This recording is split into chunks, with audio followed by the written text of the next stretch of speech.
योहान शुभवर्तमान याचा दुसरा अध्याय वचने 1 ते 10 तुमच्या समोर वाचण्यात आलेली आहे आणि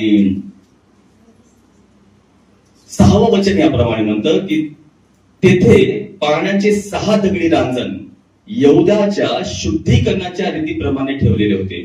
त्यात 2-2, 3-3 मन पाणी मावेल असे ते होते. आपण प्रार्थनेमध्ये जाऊया, आपल्या मनाची तयारी करूया, देवाला धन्यवाद देऊया. यावेळेस काही क्षणासाठी शांत मनाने शांत चित्ताने आपण देवाच्या जवळ जाऊया. आपले डोळे बंद करूया. सर्व जगिक भौतिक गोष्टींना बाजूला सारून माझं नम्र निवेदन आहे, आज जेव्हा आम्ही या पवित्र मेजीमध्ये सामील होणार आहोत, त्याच्या रक्तामध्ये वाटेकरी होऊन त्या नवीन करारामध्ये जो करार त्याने तुमच्या आणि माझ्या सोबत स्थापित केलेला आहे, त्या करारामध्ये पुन्हा एकदा आपलं जीवनाचं नवीनीकरण त्या आत्मिक नवचैतन्याने करून आपण देवाच्या सामोरे जाणार आहोत. माझं नम्र निवेदन आहे, आपल्या मनाची तयारी करूया. काही क्षणासाठी सर्व काही विसरून देवाच्या सानिध्यात जाऊया. देवाला धन्यवाद देऊया. Thank you Jesus. हालेलुया. आपण सर्वजण आपल्या जागेवर उभे राहूया, डोळे बंद करत मनाला तयार करूया वचन ऐकण्यासाठी. कारण की जिवंत वचन असतो, आपल्या हृदयाशी बोलतो, आपल्या आत्म्याशी बोलतो, आपल्या विचारांशी बोलतो, आपल्या वागण्याशी बोलतो, आपल्याला वागवितो, आपल्याला चालवितो. म्हणून आपण देवाच्या सानिध्यात जाऊया. Thank you Jesus. हालेलुया. मेरा दिल बने तेरा सिंहासन. आपण सगळे मिळून गाऊ शकता. मेरा दिल बने तेरा सिंहासन, मेरी आत्मा तेरा सन. मेरा दिल बने तेरा सिंहासन, मेरी आत्मा तेरा सन. मेरे मन में तू हो विराजमान, यीशु मेरे तू है बड़ा महान.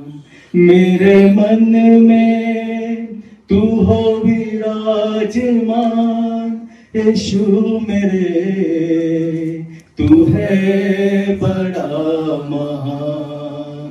यीशुआ यीशुआ यीशुआ, मेरे मन में समा जा. यीशुआ मेरे मन में समा जा. सगळे मिळून बोलूया. यीशुआ यीशुआ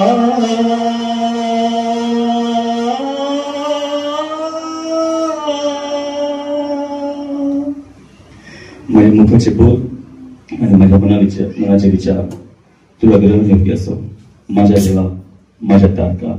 आमेन. कृपा करून मंडळी खाली बसेल. प्रभू येशू ख्रिस्ताच्या प्रिय नावाने तुम्हा सर्वांना सलाम. जय ख्रिस्त. सगळ्यांना जय ख्रिस्त. देवाला धन्यवाद देऊया. पुन्हा एकदा या उपासकालीन यात्रेमध्ये जेव्हा आपण आपल्या मनाची तयारी करत आहोत, देवाच्या सानिध्यामध्ये आहोत, आणि मला वाटतं किती 21-22 उपास संपले असतील कदाचित, है ना. अर्धी जर्नी, अर्धी यात्रा आपण पूर्ण केलेली आहे देवाच्या सानिध्यामध्ये. आणि या यात्रेमध्ये आपण जेव्हा एक पाऊल पुढे चालतो, एक क्षण पुढे चालतो, त्यावेळेस देवाला धन्यवाद देत आपल्या आत्मिक जीवनाकडे बघणे फार महत्वाचं आहे. कारण की आजच्या युगामध्ये काही गोष्टी अशा झालेल्या आहेत की मानव आणि मानवी प्रवृत्ती, व्यक्ती आणि त्याचे व्यक्तिमत्व जास्त भौतिक वस्तूंकडे जास्त वळत चाललेलं आहे. भौतिक वस्तू म्हणजे आपल्या गरजा, त्या गरजेच्या अनुरूप असणाऱ्या गोष्टी, है ना. आपल्या कपडा लत्ता, आपले आपलं घर, आपलं गाडी, आपले पैसा, आपला बँक बॅलन्स, या सगळ्या भौतिक वस्तू आहेत. आणि काही गोष्टी आपण सहजरित्या मान्य करतो की या जीवनामध्ये आपण यात्रेकरू आहोत, है ना. उपासनगीतमध्ये 329 नंबरचा खूप सुंदर गीत आहे. यात्रिका प्रभू मला तू या रानात चालवी, है ना. मी यात्रिकी आहे आणि या रानात, या जगाला लिहिणारा काय म्हणतो उपासनगीतमध्ये की या जगामध्ये मी यात्री आहे आणि चालत असताना या रानात तू मला चालव. मला आसरा दे, मला भाकर दे, मला पुरव, तू सामर्थ्य पुरव. या गोष्टी तुम्ही नंतर ते गीत वाचून पहा, खूप सुंदररित्या म्हटलेलं आहे. मग जेव्हा आपण या गोष्टी मान्य करतो की आपण यात्रेकरू आहोत, मग या सगळ्या वस्तू ज्या भौतिक वस्तू आहेत, जेवढे गोष्टी मी तुम्हाला आता नमूद करून दाखवले, त्यामध्ये आज इत्यादी इत्यादी असू शकतात. घर, बाग, बंगला, इव्हन आपली नवरा, आपला बायको, आपली लेकरं, आपलं कुटुंब, या सगळ्या गोष्टी आपल्या यात्रेमध्ये तुम्हाला मला सुविधा देण्यासाठी देवाने दिलेली आहे. आणि झालं असं, जसं मी सुरुवातीला म्हटलं की मानवाने त्याची प्रवृत्ती किंवा व्यक्ती किंवा आणि त्याचं व्यक्तिमत्व या सुविधाजनक वस्तूंकडे जास्त लक्ष देतोय. ज्यांनी पुरविलं किंवा ज्यांनी दिलं त्याला विसरून जातो, ज्यांनी दिलं त्याला विसरून जातो, आणि जे मिळालं त्याला हातामध्ये घेऊन त्या ऐश्वर्यामध्ये जगण्याचा जास्त प्रयत्न करतो. म्हणून सेवा आणि सेवक ही प्रवृत्ती लोप पावत आहे. सेवा आणि सेवकाची भावना फक्त पालकच नव्हे, कारण की बायबल खूप स्पष्ट म्हणतो, पेत्राची पुस्तक यामध्ये आपण सर्व, आपल्याला सगळ्यांना काय मिळेल, रॉयल प्रिस्टहूड, इंग्लिश मध्ये काय म्हणलेलं आहे, तुम्ही याजकगण आहात, तुम्ही सगळे याजक आहात, राजदूत आहात. काय म्हटलेलं आहे, राजदूत आहात. आणि ज्याप्रमाणे बायबलमध्ये किती शुभवर्तमान आहेत, 4 शुभवर्तमान आहेत ना, मत्तय, मार्क, लूक आणि योहान.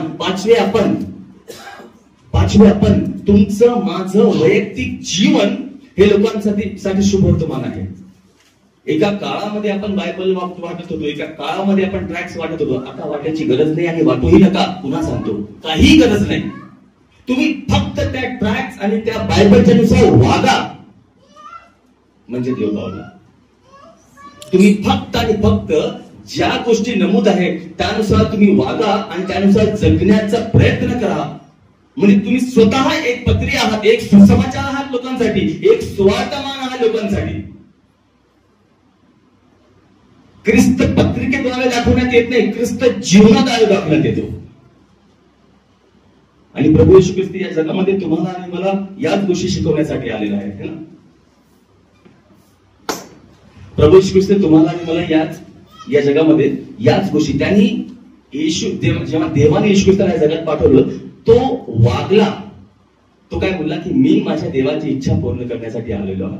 आणि आपल्याला जात असताना त्याचं जेव्हा स्वर्गारोहण झालं, मग त्याच्या 28व्या अध्यायामध्ये तो किती स्पष्ट म्हणतो की ज्या गोष्टी मी तुम्हाला शिकविलेल्या आहेत, जर तुम्ही शिकला तर, तिथे लिहिलेले नाहीये पण मी बोलतो बघा, जोपर्यंत जेव्हा शिक्षक शिकवितो, लेकरांनी शिकलं तरच त्याचा फायदा आहे. आता एक्झामची काळ आलेला आहे ना, परीक्षेचा काळ आलेला आहे. ती आपली परीक्षा नाही, आपलं आयुष्य तर नेहमीच परीक्षेचा असतो. हे लेकरांची परीक्षा म्हणतोय है ना. लेकरांची काय आहे, आई बाप्पाचीच परीक्षा असते आजकाल. लेकरांची कमी आणि आई वडील जास्त परेशान होतात. मा आहे तुझं परीक्षा लागलेली आहे, इतके परेशान होतो आपण. तर परीक्षेचा काळ आहे. जो विद्यार्थी शिकलेला असतो त्याचा फायदा, तो हस्तगत करतो, ज्ञान हस्तगत करतो. त्याचप्रमाणे प्रभू येशू ख्रिस्ताने म्हटलं, ज्या गोष्टी मी तुम्हाला शिकवलेल्या आहेत, जर आपण शिकलेला आहात तर जाऊन दुसऱ्यांना शिकवा. पत्रिका वाढायची गरज नाही, बायबल वाढायची गरज नाही. आपलं जीवन एक बायबल झालं पाहिजे. हालेलुया. आपलं जीवन बघून लोक बोलले पाहिजे की हा कोण आहे किंवा ही कोण आहे. जिथं आपण काम करतो, जिथं आपण राहतो, जिथं आपण वागतो, आपली भाजीपालेवाला किंवा आपला दूधवाला म्हणा किंवा आपला शेजारी म्हणा, कोणत्याही व्यक्तीला, कारण की समाज किंवा दुसरे लोक, दुसरे विश्वासी लोक त्याला आरेला कार्य करत असतील, पण तुम्ही आरेला जर नम्रतेने उत्तर दिलं, आणि त्याच गोष्टी येशू ख्रिस्ताने शिकवलं ना. एका काळावर मला दुसरं काळ पुढे करा म्हणजे काय, आरेला कार्य करणे होय का, नाही ना. म्हणजे ती वागणूक आहे. तो बोलला की या गोष्टी जीवनात हस्तगत करा. आणि त्या येशू ख्रिस्ताने जो पहिला चमत्कार केला काना नगरीमध्ये, लहानपणापासून तुम्ही ऐकलेले आहात है ना. आणि सहसा उपासकालीन यात्रेमध्ये या गोष्टीवर भर देत नाही किंवा याचं वाचन होत नाही. परंतु मी जेव्हा प्रार्थना करत होतो, जेव्हा मला देवानी हा संदेश दिला, इतक्यांदा मी याच्यावर प्रीचिंग केलेली आहे. परंतु काल जेव्हा तुमच्यासाठी तयारी केली, देवानी कदाचित तुमच्यापैकी कोणाची तरी आध्यात्मिक गरज भासून, लक्ष द्या, कोणाची तरी आध्यात्मिक गरज भासून, ज्याला या वचनाची गरज असेल, काही गोष्टी ज्या मलाही काल रात्री कळाल्या किंवा काल संध्याकाळी कळाल्या. हे शास्त्रपाठ तुम्हाला सगळ्यांना माहित आहे. प्रभू येशू ख्रिस्ताची मिनिस्ट्री सेवा सुरू झाली. प्रभू येशू ख्रिस्त आपल्या आईसोबत, आपल्या शिष्यांसोबत कानानगर येथे एका विवाहामध्ये आला. आता विवाहामध्ये झालं काय त्या काळामध्ये किंवा त्या परिस्थितीमध्ये द्राक्षरस या गोष्टींची कमतरता होती, झाली, त्या गोष्टी आहेत. आता या गोष्टी चालत असताना जेव्हा माहिती झालं येशूच्या आईला की द्राक्षरस संपलेला आहे, ती जाऊन कोणाला सांगते? येशूला, प्रभू येशू ख्रिस्ताला सांगते. आणि मग होतं काय? प्रभू येशू ख्रिस्त काय म्हणतो? बाई तुझा आणि माझा यश, बाई माझी वेळ अजून आलेली नाहीये. आणि त्याच्या नंतर बघा मरिया काय बोलते, माता मरिया काय म्हणते? हा जो सांगतोय ते करा. हे मला लई नवल वाटलं या विषयावर. आता तो बोलतोय माझी वेळ, येशू ख्रिस्त स्पष्टरित्या बोलतोय माझी वेळ आलेली नाही, आणि ती म्हणते चाकरांना जसं सांगतो तसं करा. हे फार महत्वाचं आहे की प्रभू येशू ख्रिस्त ज्या गोष्टी तुम्हाला आणि मला सांगतो, आणि ज्या गोष्टी मी आतापर्यंत प्रस्तावनेमध्ये तुम्हाला सांगितलं की मी जे शिकवलं ते तुम्ही शिका, इतरांना शिकवा, मग त्यांना येशूची ओळख होईल आणि तुमचा व्यवहार त्यांना ख्रिस्त दाखवून दिला पाहिजे. ह्या गोष्टी फार महत्वाच्या आहेत. आणि जेव्हा आपण ऐकतो, जेव्हा तो सांगतो तर आपण ऐकलं पाहिजे. आयुष्यामध्ये तुम्हाला एक गोष्ट सांगतो की काही गोष्टी ऐकून फायदा होतो आणि काही गोष्टी ऐकून नुकसान होतो. मान्य करता या गोष्टी? बरोबर आहे ना? ऐकून फायदाही होतो आणि ऐकून नुकसानही होतो. आपल्याबद्दल कोणी काय म्हटलं की लगेच म्हटलं की अरे तो तुझ्याबद्दल असं बोलत होता, ती तुझ्याबद्दल अशी बोलत होती. आपल्याला त्या व्यक्तीसोबत बोलल्याशिवाय किंवा त्याच्यासोबत आमरासमोर काय ते निष्कर्ष काढल्याशिवाय चैन पडत नाही. अशी बोलली माझ्याबद्दल, असा बोलला का तो? मग ते खरंच आपण तरी खरंही बोललं असेल तर आपण त्याला खोटं बोलण्याचं असेल. म्हणजे ऐकून कधी कधी माइंड डिस्टर्ब होऊन जातो, मनस्थिती डिस्टर्ब होऊन जाते. तुम्हाला एक उदाहरण सांगतो. एकदा काय झालं, बेडूक असं ना, बेडूक फ्रॉग है ना, बेडकरमध्ये एक रेस लागली. एक मोठं टावर पाण्याच्या टाकीवर चढायची रेस लागली आणि सगळे बेडकर चढण्याचा प्रयत्न करत होते, पण ते चढत नव्हते, खाली पडत होते. पण तो एक छोटासा तरुण बेडक आपल्या आजोबासोबत तिथं आलेला असता. ती बेडकुळी काय करते, ती आजोबासोबत तिथे येते आणि त्या स्पर्धेमध्ये भाग घेते आणि ती पट पट पट पट पट चढवून जाते. सगळ्यात पहिली चढते आणि सगळे लोक त्याच्यासाठी टाळ्या वाजवतात. लोक म्हणजे बेडकर टाळ्या वाजवतात. मग तो खाली येतो आणि बाकीचे लोक विचारतात, अरे कसं काय येईल? त्याच्या आजोबाला विचारतात, कसं काय करू शकतो? इतके इतके मोठे मोठे बेडूक प्रयत्न करत होते वर चढण्याचा, पण हा चढू शकले, बाकी चढू शकले नाही, हा कसं काय चढला? तर त्याचे आजोबा म्हणतात, हा बहिरा आहे. हा काय? बहिरा आहे. तुम्ही खालून जे प्रोत्साहन देत होता किंवा त्याला निरुत्साह करण्याचा काही लोक प्रयत्न करतो, अरे ते अवघड आहे, अरे तिकडे धरू नको, अरे हे करू नको, तोही ऐकत नव्हता. आणि त्याला काही लोक प्रोत्साहन देत होते, तेही ऐकत नव्हतं. तो फक्त लक्ष्याकडे पुढे जात होता. तो बहिरा होता, म्हणून त्याला ते यश प्राप्त झाले. कित्येकदा आपल्या आयुष्यामध्ये, म्हणून मी म्हटलं, काही गोष्टी ऐकून फायदा होतो, काही गोष्टी ऐकून नुकसानही होतो. परंतु या ठिकाणी जेव्हा प्रभू येशू ख्रिस्ताची आई म्हणते की तो जो बोलतो ते करा आपल्या आयुष्यामध्ये. आणि जेव्हा प्रभू येशू ख्रिस्ताचा तुम्हाला आठवत असेल, जेव्हा योहान बाप्तिस्मावाल्याने प्रभू येशू ख्रिस्ताचा बाप्तिस्मा केला तेव्हा काय झालं? मी म्हटलं माझी वाईट सवय आहे, मी असं तुम्हाला शांत बसू देत नाही, मी एकटा बोलत नाही, माझं तोंड दुखतं होतं, मी म्हातारा झालो होता. नाही नाही, असं कुछ नाही बोला. आकाशातून वाणी झाली, काय झाली? Very good. पुढं पुढं तर मुद्दा मेन आहे. तुम्ही त्याचे ऐका. आकाशातून वाणी झाली, हा माझा परमप्रिय पुत्र आहे आणि ह्याच्यापासून मी संतुष्ट आहे, तुम्ही त्याचे ऐका. इथं ज्याप्रमाणे माता मरिया म्हणते, काय म्हणते येशूची आई, की तुम्ही तो जो बोलतो तसं करा. तो बोलतो माझी वेळ आलेली नाही, आणि आई म्हणते की तुम्ही जसं म्हणता तसं करा. मी या गोष्टीवर विचार करतो. तुम्हाला जेव्हा मला सांगा, प्रभू येशू ख्रिस्ताने आपली सेवा कधी सुरू केली हो? व्हेरी गुड, हुशार मुलगा आहे.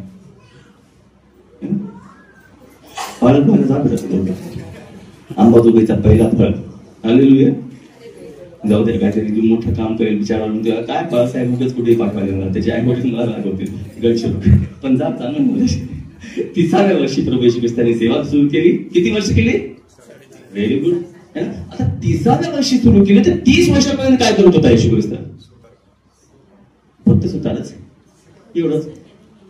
तो खेळत असेल कदाचित, खेळत असेल ना, लहान असेल, जेव्हा तो मनुष्य म्हणून आता मनुष्य खेळतातच ना लहानपणी, मला असं वाटतं, मी विचार करतो या गोष्टीला, कुठंच लिहिलेलं नाहीये, तो खेळला असेल है ना. आता योसेफ आणि मारिया गरीब होते, एखाद्या वेळेस समजा त्यांच्या घरी पीठ संपला, माझे विचार आहे बरं, बायबल मधले नाही, तो बायबल मध्ये कुठे पाळायचं असं बोलून विचारू नका मला नंतर.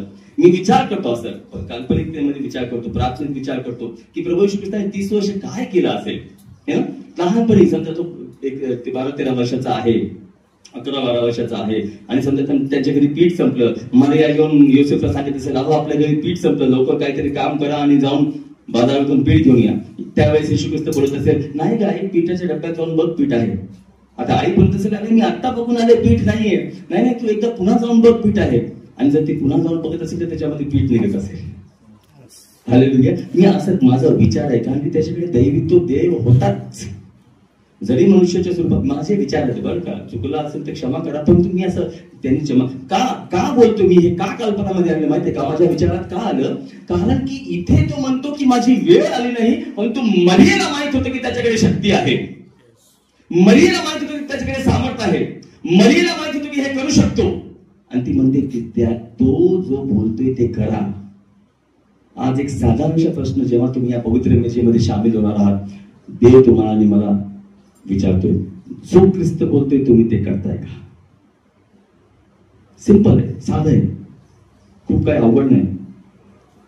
त्याचं अवलोकन तुम्हाला करायचंय. दुसऱ्याने केलं तर तुम्हाला राग येणार आणि करूही नाही दुसऱ्याने.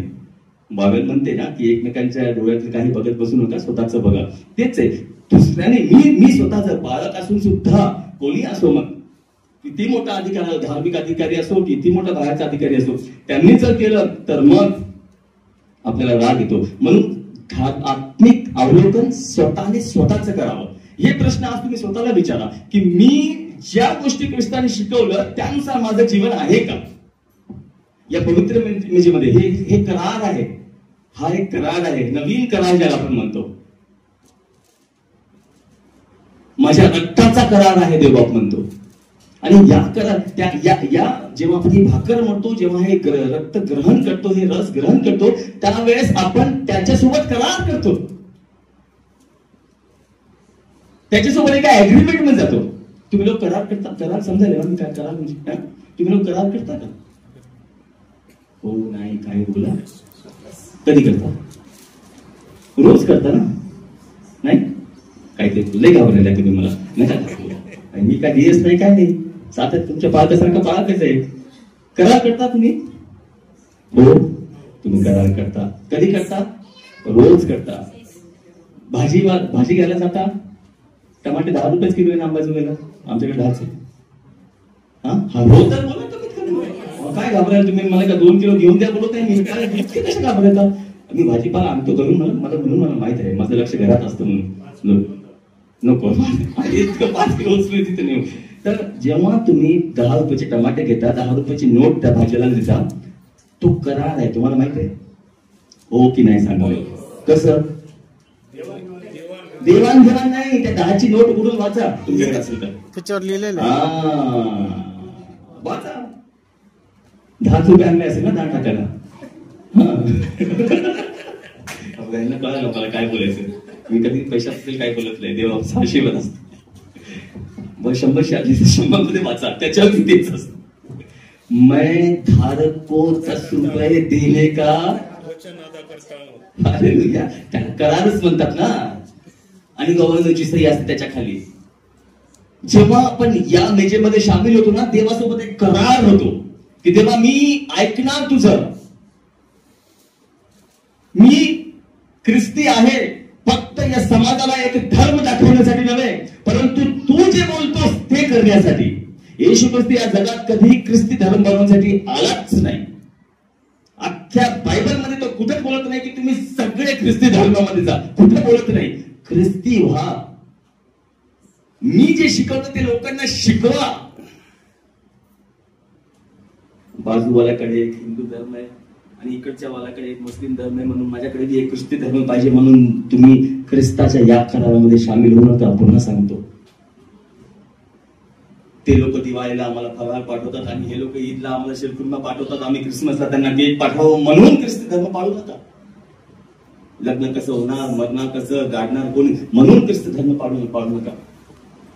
बायबल म्हणते ना, पक्ष्यांकडे बघा, है ना, ते सगळं पुरवतो मी तुमच्याशी प्रेम करतो. बाप देवा काय म्हणतो, देवाने जगावर एवढी प्रीती केली, अनमोल या प्रीतीला. गीत म्हणतो ना आपण, खूप सुंदर गीत आहे, खूप मोठी प्रीती आहे. आणि आपण काहीच कर्मकांड केलेलं नव्हतं तेव्हा त्याने प्रीती केली, है ना. कोणताच काळा कोंबडा कापलेला नव्हता, कोणतीच पाचुडा, काही कोणते गुडघे टेकलेले नव्हते. आपण पापाच्या चिखलातच होतो,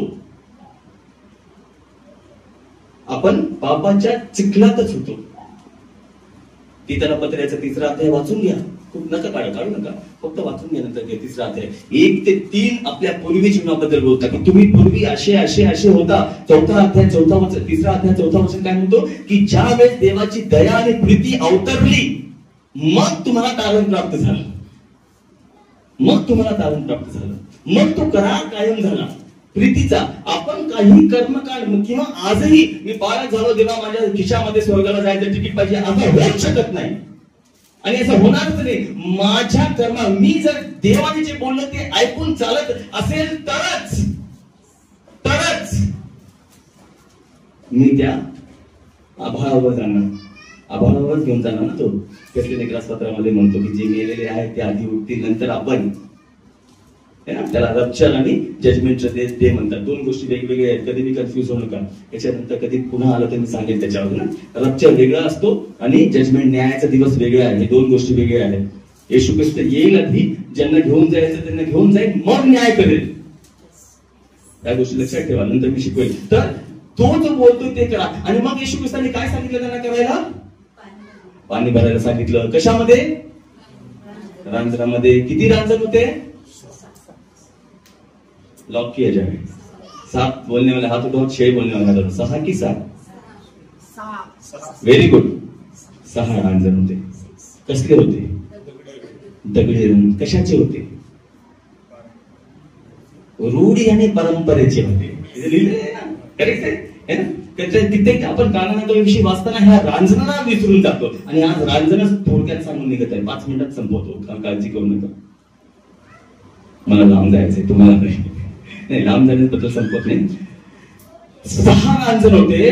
तो म्हणतो माझी वेळ आलेली नाहीये. मरिया म्हणते तो जो बोलते ते करा. आज आपण तो जो बोलते ते करत आहोत का? या करारामध्ये सामील होत असताना फक्त रूढी आणि परंपरेसाठी सामील होतो का? येशू ख्रिस्तांनी जो करार केला त्या करारामध्ये सामील होण्यासाठी जगतो, या गोष्टी किंवा त्या करारामध्ये सामील होण्यासाठी आपलं जीवन व्यतीत करतो, या गोष्टीवर तुम्ही स्वतःचं आत्मिक अवलोकन करणं फार महत्वाचं आहे. आणि मग तोच आकड्यांना म्हणतो की हे रांजण बघा, ते रांजण जे दगडी रांजण होते, ते रांजण जे साधारण, आता त्या काळातील यहुदी लोकांच्या रूढीसाठी ते रांजण होते. रूढी कसली रूढी?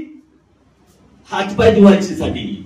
बाहेरून आल्यानंतर पायावर पाणी टाकणे आणि हात धुण्यासाठी ते रांजण होते. ती शुद्धीकरणाची प्रक्रिया होती. त्या काळात त्याला ते शुद्धीकरण म्हणायचे. आपण नाही करायचो. आता आपल्या महाराष्ट्रामध्ये पण पद्धत आहे, बाहेरून आले की लोक पाणी देतात पायावर. आताही ते जास्त करत, ते बाकी सगळे बंद झालं. मुंबईमध्ये बंद झालं, सिटी में नहीं है, सिटी में बंद हो गया, लेकिन कोरोना में चालू हो गया था. खरं सांगतो, कोरोनामध्ये चालू झालं होतं. मी पण केलं, मुंबईतच होतो. ती बाहेरून आली की हात पाय साबणाने घासून नुसतं. सॅनिटायझर काय आहे? ज्यांना दारू मिळाली नाही ते सॅनिटायझर पिऊ लागले.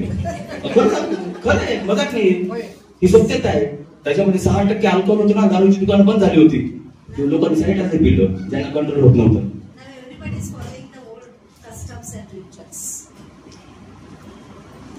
बरोबर आहे. ते शुद्धीकरण कसलं होतं? हात धुवायचं होतं. आणि कोरोनामध्ये आपण किती घाबरत होता. खोकलला माणूस की म्हणजे जा बाबा 6 फीट दूर. वॅक्सिन घ्यायला सगळे पळाले. मी आणि माझ्या खानदानी कोण माझ्या घरात काही काय. त्या काळात मला लेकर जन्माला आले ना, तर कोंडीबा साहेबाला माहित आहे, गायकवाड साहेबांना माहित आहे. मला जुळे झाले कोरोनामध्ये ना. डॉक्टर बोला तुम्ही वेडे आहात का? असंच बोल, अशी बोलली ती डॉक्टर बाई होती.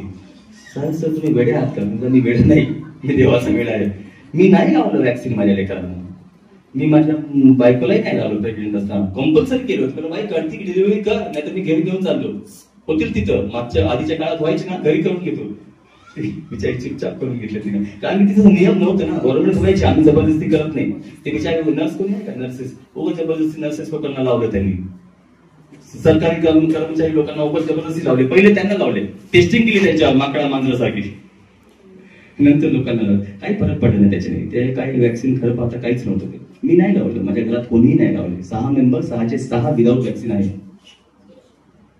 मुद्दा तो नाहीये, मुद्दा हा आहे की त्या काळामध्ये आपण पाय धुवायचे, हात धुवायचे शुद्धीकरणासाठी, स्वच्छतेसाठी होतं. आणि हे जे रांजण होते ते साधारण रांजण होते. त्यात साधारण गंध म्हणजे काय, असं आपल्यासारखं बिस्लरी आरोचं पाणी भरत जात नसेल, साधारण पाणी भरण्यात येत असेल, शुद्धी हात पाय धुण्यासाठी पाणी भरण्यात असेल, दगडाचं रांजण होतं. परंतु जेव्हा प्रभू येशू ख्रिस्ताची चाहूल त्या ठिकाणी लागली, जेव्हा प्रभू येशू ख्रिस्त जो बोलतो ते लोक ऐकायला लागले, तेव्हा ते साधारण रांजण एका विशिष्ट रांजणामध्ये परिवर्तित झाले. हालेलुया.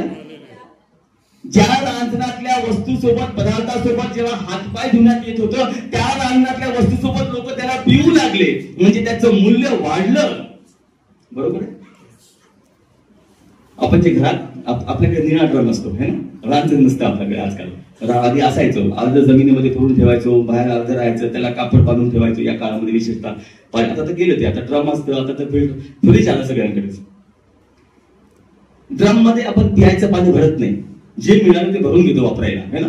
ते रांजण तसंच होतं, वापरायचं रांजण होतं, साधारण रांजण होतं. परंतु जेव्हा प्रभू येशू ख्रिस्ताची चाहूल लागली, त्याच्या संपर्कात, त्याच्या करारात आले, जे त्यांनी बोललं ते चाकरांनी ऐकलं, त्यात पाणी भरलं. येशू ख्रिस्ताच्या नावाचं पाणी जेव्हा भरण्यात आलं, आजपर्यंत त्याच्यामध्ये पाणी भरण्यात आलं, लोकांनी त्या पाण्याने हातपाय धुतले. लेकिन ज्या वेळेस येशू ख्रिस्ताच्या बोलण्यावरून पाणी भरण्यात आलं, त्यावेळेस त्या रांजणाचं किंमत वाढली, त्याची उपयोगिता वाढली, त्याची उपयोगिता वाढली. तुम्ही आणि मी, किंवा तुमचं आणि माझं आत्मिक जीवन जर त्या दगडी रांजणासारखं आहे, आजपर्यंत पाणीच असतो.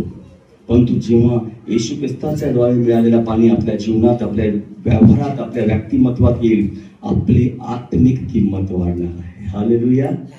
आपल्या प्रत्येकाला आत्मिक किंमत वाढवायची आहे. हे जीवनाचा मागणी पुरवठा सिद्धांत आहे, अर्थव्यवस्थेचा मागणी पुरवठा सिद्धांत आहे. बघा, आताच मी तुम्हाला टमाट्याचं उदाहरण दिलं ना, 10 रुपये किलो आज आहे. मला वाटतं 6 महिने आधी काय किंमत होती त्याची, 90-100 पर्यंत गेले. आता पुन्हा आज 20 रुपये पाव झाले, 400 रुपये किलो. लसण 400 रुपये किलो टच करून आले. बरोबर बोलतोय ना मी.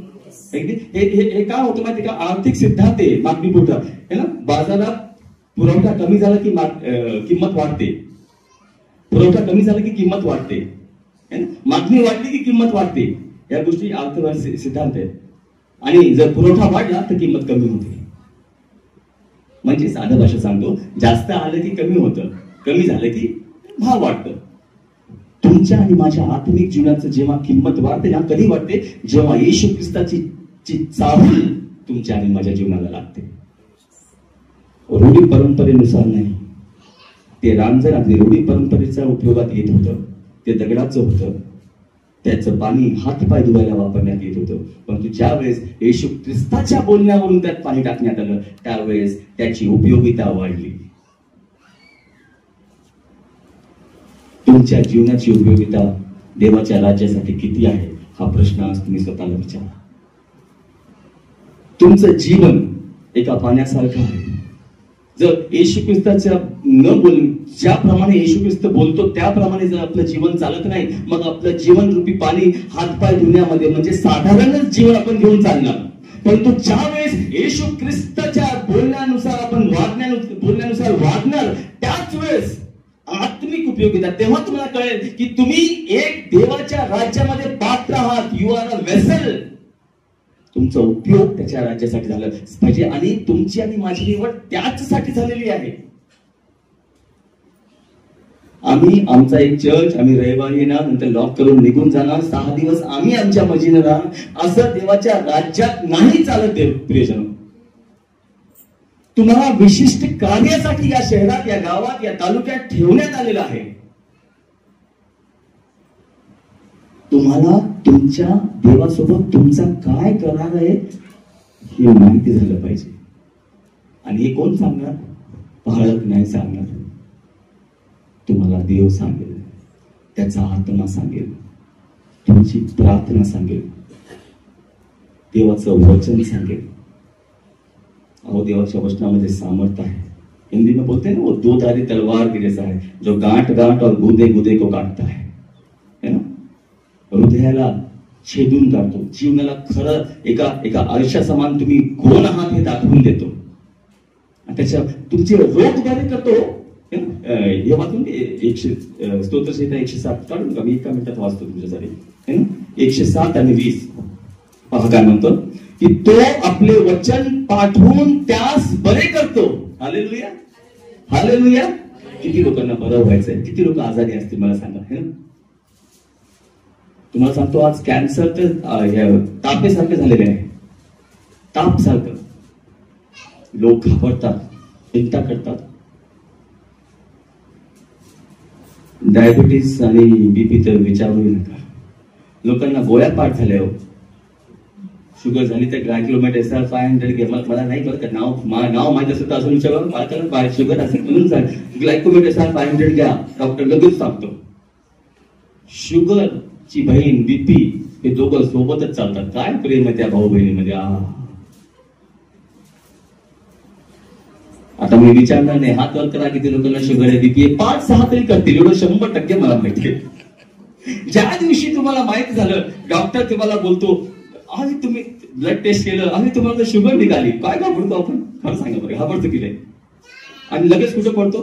मग कदाचित आंबेजोगाईची लोक पळत नसतील. मुंबईच्या लोकांना जेव्हा ज्या दिवशी माहित झालं you are diagnosed with diabetes, तुम्हाला शुगर झालं असं बोलल्याबरोबर ते कुठं पडतात माहितीये का? व्हेरी गुड, शाबाश. साहेब एक चॉकलेट घेऊन द्या माझ्याकडून.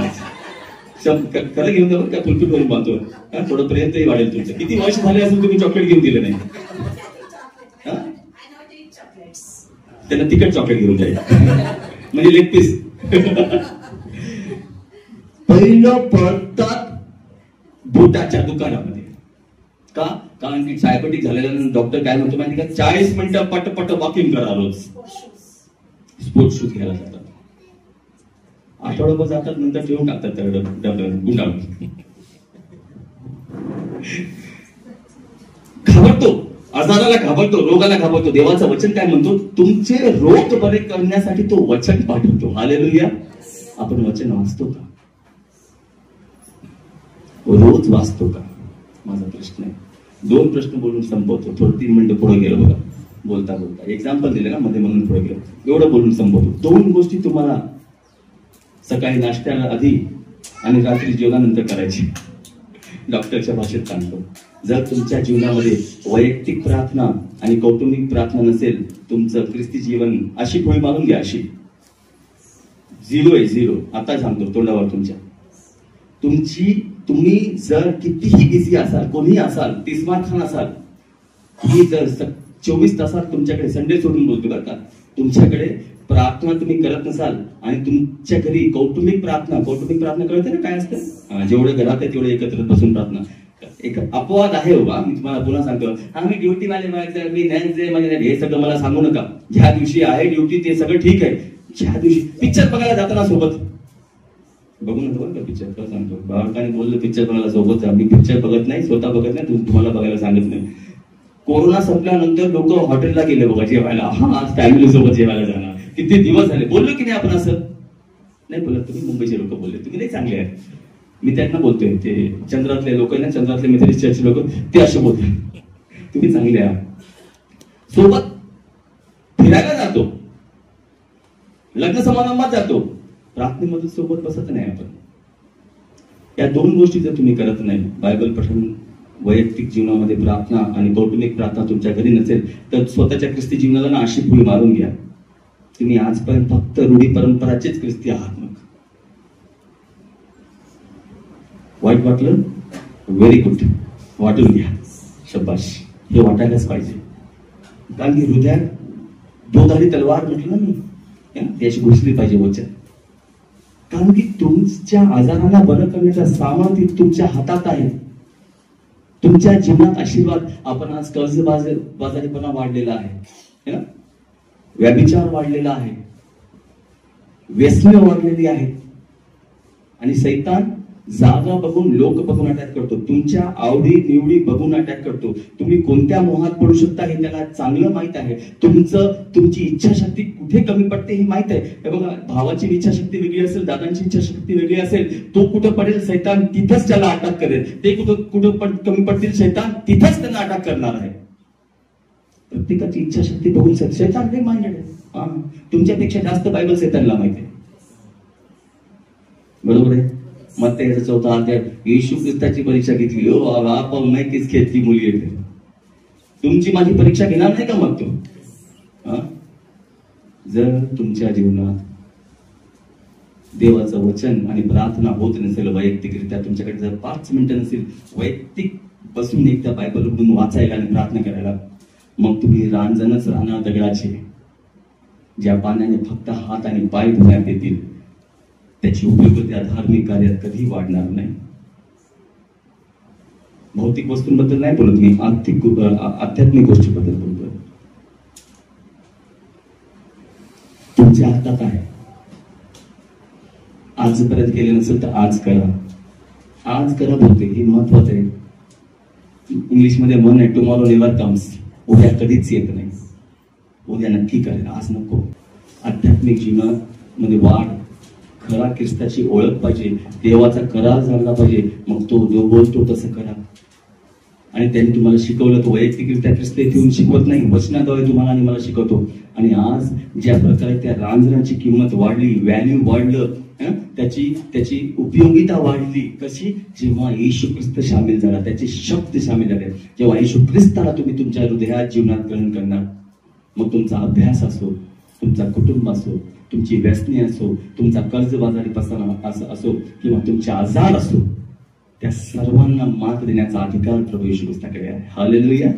आणि तो करू शकतो. देवा करो की आपण देवाच्या सानिध्यात जात असताना त्याला आपलं जीवन समर्पित करूया, त्याला सर्वस्व देऊया. आजपर्यंत जर आपण रूढी परंपराच्या प्रमाणे त्या रांजणासारखे आहोत, एका दगडी रांजणासारखे, त्याला सांगूया, देवा माझं हृदय तुझं सिंहासन होते. त्याला बोलवूया.